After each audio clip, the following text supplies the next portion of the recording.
Somary sitaka kely indray nivohitra isika ao anatin'ity vaovao manaraka ity na dia commune somary ambanivohitra azy ny ao amin'ny commune Lasoura dia manana fotodrafitrasa tsy dia mifanalavitra amin'ny eto an-drenivohitra ny ao amin'izany tanàna Lasoura zany ny ben'ny tanàna ihany koa tsy akilany tsy mitsahatra mikaroka hevitra entina ihany koa hanatsarana ny fampandrosoana ny tanàna araka ity fanadidina manaraka ity.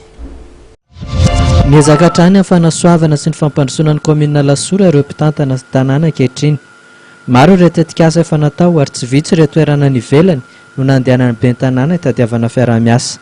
Ny commune Lasoura manokana moa zany dia efa manana an'ilay ataontsika hoe ny programme de développement izay efa nofaritana tamin'ny tenana izay tondra ny commune amin'izao fotoana izao. Ary eo am-panantanterahana an'ireo tetikasa maro samihafa izay manomboka izao raha teny fotsiny ny eo amin'ny lafin'ny assainissement na fanadiovana ny tanàna zany dia ataonay lohalarana mihitsy satria fantatsika fa ny fahadiovana no antoky ny fahasalamana. Miezaka zany commune Lasoura mitady ny fomba rehetra ahafahana manadio an'ity tanàna ity. Fantatsika fa vao tamin'ny herinandro ambony no vita ny dinika ny arahana tamin'ireo banque mondiale amin'ilay tombontsoa amin'ilay resaka PCQ amin'ny fanadiovana sy fanatsarana ny tanàna rehetra manodidina Antananarivo ilay antsoina hoe grand tanàna dia ao anatin'izany zany commune Lasoura mizotra ao amin'izay.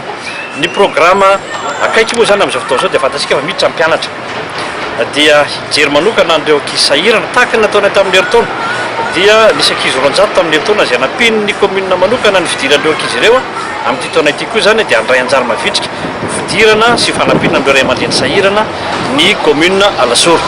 Hisy moatsoatsy ny fifanaovantsony fiaraha-miasa amin'ny tanàna Raio Frantsao sy ny commune Lasoura. Ny resaka fanadiovana sy ny sosialy moa ny fantatra fa tena mampananty fifanaiky amin'ny fiaraha-miasa ity.